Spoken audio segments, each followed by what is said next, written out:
حمدا كثيرا طيبا مباركا فيه كما يحب ربنا ويرضى. أشهد أن لا إله إلا الله وحده لا شريك له وأشهد أن محمدا عبده ورسوله صلى الله عليه وعلى آله ومن سار على نهجه وتمسك بسنته إلى يوم الدين وسلم تسليما كثيرا. يا أيها الذين آمنوا اتقوا الله حق تقاته ولا تموتن إلا وأنتم مسلمون. Amma ba'd. Alhamdulillah, puji syukur hanya milik Allah Subhanahu wa taala. Salawat beriringkan salam kepada Nabi kita tercinta Nabi Muhammad sallallahu alaihi wasallam. Bapak-bapak, ibu-ibu, jamaah salat zuhur, jamaah Masjid At-Taqwa yang semoga diberkahi dan dirahmati oleh Allah Subhanahu wa taala.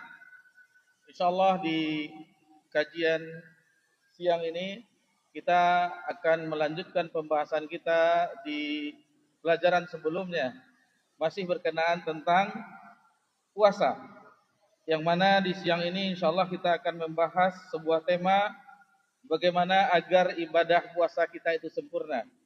Kita ingin sempurna karena ibadah, sebagaimana kita ketahui, agar diterima harus memenuhi dua syarat. Yang pertama yaitu ikhlas, hanya untuk Allah Subhanahu wa taala. Yang kedua sesuai dengan tuntunan Nabi kita tercinta Nabi Muhammad sallallahu alaihi wasallam. Bapak-bapak, ibu-ibu yang semoga diberkahi dan dirahmati oleh Allah Subhanahu wa taala. Lalu bagaimana kita agar ibadah puasa kita itu sempurna? Tadi niat, yang kedua yaitu mengikuti petunjuk Nabi SAW. Di antara petunjuk Nabi SAW yaitu mengenai sahur dan berbuka. Sahur dan berbuka. Jadi bagi kita yang ingin berpuasa, di malamnya kita berniat. Ketika malam sebelum terbitnya waktu fajar, kita berniat untuk berpuasa. Dan dianjurkan, sangat dianjurkan untuk makan sahur. Sebagaimana Nabi sallallahu alaihi wasallam menyebutkan bahwasanya di dalam sahur itu ada keberkahan. Tasahharu fa inna fis suhuri barakah. Makan sahurlah karena di makan sahur itu ada keberkahan. Tentunya di situ selain kita mendapatkan keberkahan yang banyak, tentunya dijelaskan oleh ulama kita agar fisik kita itu kuat ketika menjalani ibadah puasa. Kemudian masih mengenai sahur, yaitu mengakhirkan waktu sahur itu mendekati waktu imsak, bukan jam 12 malam, bukan jam 1 malam, tetapi mendekati imsak.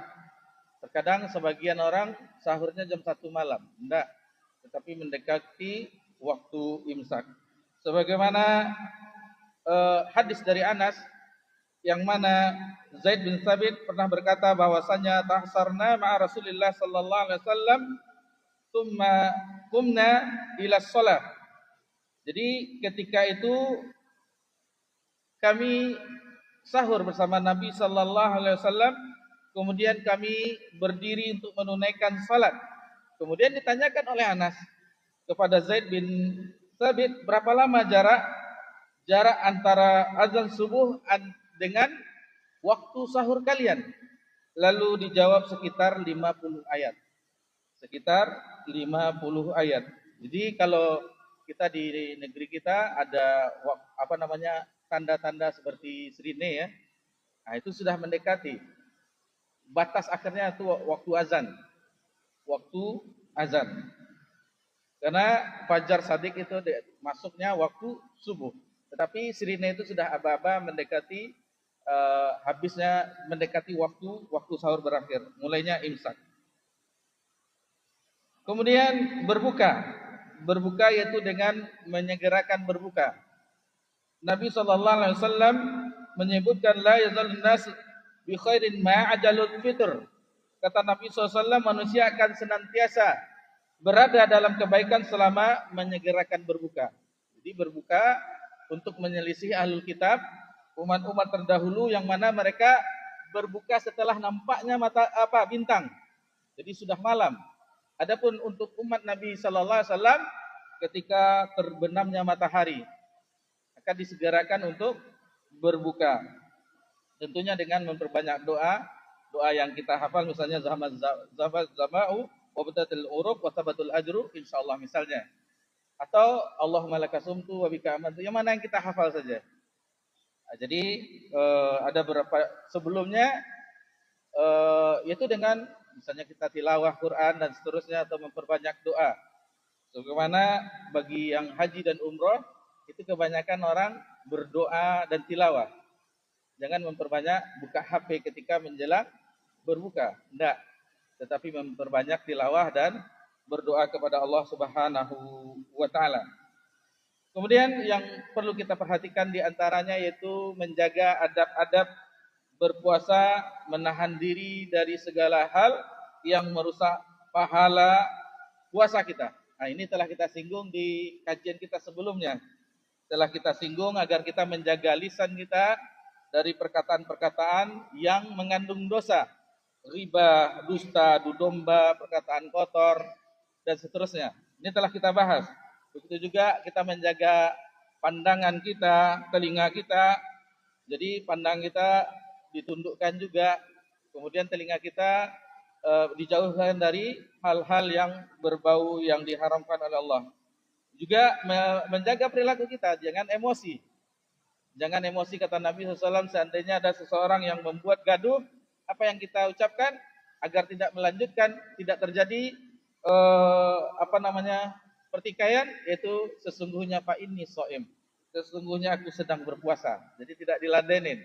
Ada orang yang membuat kita marah, terutama bagi kita pedagang ya.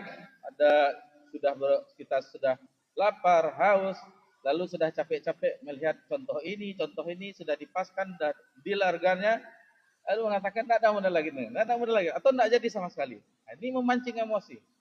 Ini bulan puasa diusahakan jangan sampai kita emosi sehingga itu merusak ibadah puasa kita. Bapak-bapak, ibu-ibu yang semoga diberkahi dan dirahmati oleh Allah Subhanahu wa taala. Kemudian yang harus kita perhatikan selama bulan Ramadan, dan ini bagian terakhir karena kita tidak terlalu panjang pembahasan, yaitu meningkatkan amal soleh kita. Semua amal soleh ditingkatkan, yang diantaranya di bulan Ramadan yaitu tilawah, membaca Al-Quran sebanyak-banyaknya. Jadi kalau ada Al-Quran, ada HP, pilih Al-Quran. Jadi HP hanya seperlunya saja. WA dari istri atau ibu-ibu, WA dari bapak-bapak ya, menanyakan perihal anak atau perihal yang penting saja, atau langganan bagi yang memiliki langganan. Adapun selain itu yang berbau sia-sia itu ditinggalkan. Memperbanyak untuk tilawah Al-Quran. Allah Subhanahu wa taala berfirman mengenai bulan Ramadan, "Syahrul Ramadan allazi unzila fil Qur'an hudal linnas wa bainatin minal huda wal furqan." Bulan Ramadan adalah bulan diturunkannya Al-Qur'an dan sebagai petunjuk bagi manusia untuk menjelaskan perbedaan antara yang hak dengan yang batil. Dalam surah Al-Baqarah ayat 185. Jadi di dalam Al-Quranul Karim itu terkumpullah semua kemuliaan.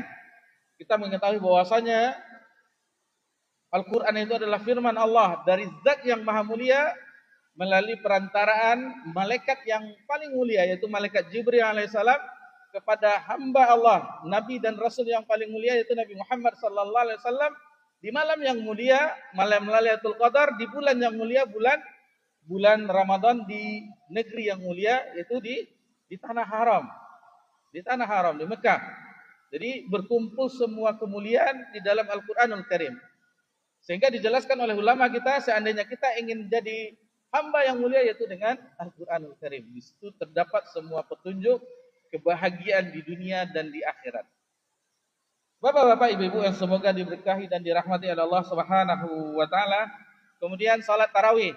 Salat tarawih yang di hari yang lain selain bulan Ramadan kita kenal dengan qiyamul lail, salat malam, tetapi di bulan Ramadan istimewanya kita salat malamnya, tarawihnya itu berjamaah. Biasanya di hari selain bulan Ramadan kita sendiri-sendiri di rumah atau bersama istri sesekali. Tetapi kalau untuk di bulan Ramadan kita berjumpa dengan kaum muslimin berjamaah setelah salat Isya atau malamnya di setiap malamnya.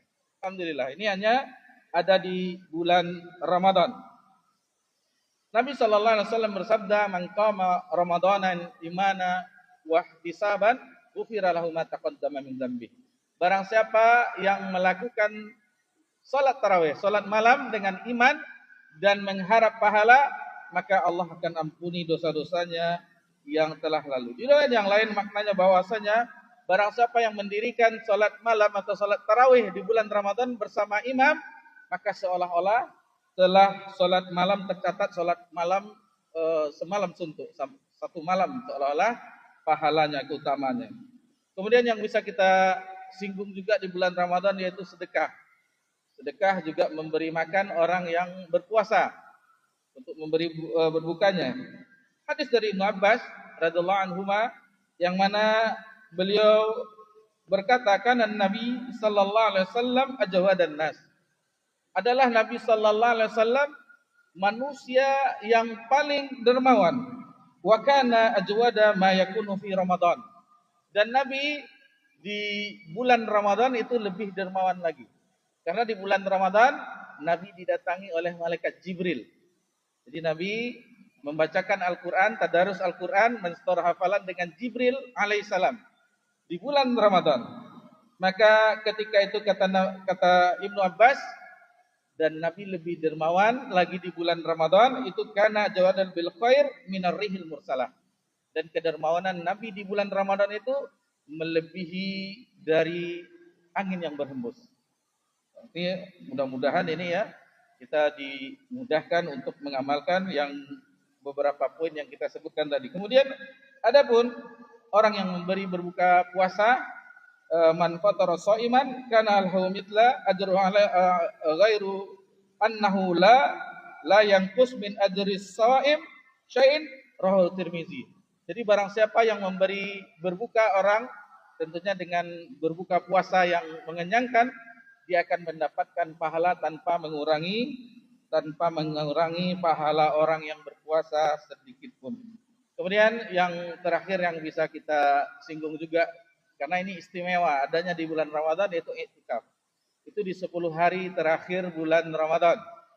Dan untuk kita pedagang itu sangatlah sulit. 10 hari itu akan tetapi ganjarannya juga sangat banyak juga. Di dalam surah Al-Qadar, Lailatul Qadr khairum min alfi syahrin. Itu lebih baik daripada 1000 bulan. Jadi 1000 bulan kalau dikonversi 83 tahun, 4 bulan. 1 malam. Jadi kalau orang-orang tua kita yang sudah sepuh, itu seandainya 20 kali saja mendapatkan Lailatul Qadar, 83 kali 20, 1600 tahun lebih, mengalahi umur Nabi Adam alaihissalam. Ini kesempatan, sebagaimana ini tidak tanggung-tanggung pelipatan ganda pahala yang Allah berikan di bulan Ramadan, dan mudah-mudahan Allah Subhanahu wa taala memberikan kita kemudahan untuk bisa mengisi detik-detik demi waktunya untuk ketaatan kepada Allah Subhanahu wa taala. Demikian saja yang bisa kita ingatkan untuk diri kami pribadi dan jamaah semuanya. Mudah-mudahan Allah memberkahi kita di bulan yang mulia ini. Wassallallahu ala nabiyyina Muhammad sallallahu alaihi wasallam wa ala alihi washabbihi ajmain walhamdulillahirabbil alamin. Wassalamualaikum warahmatullahi wabarakatuh.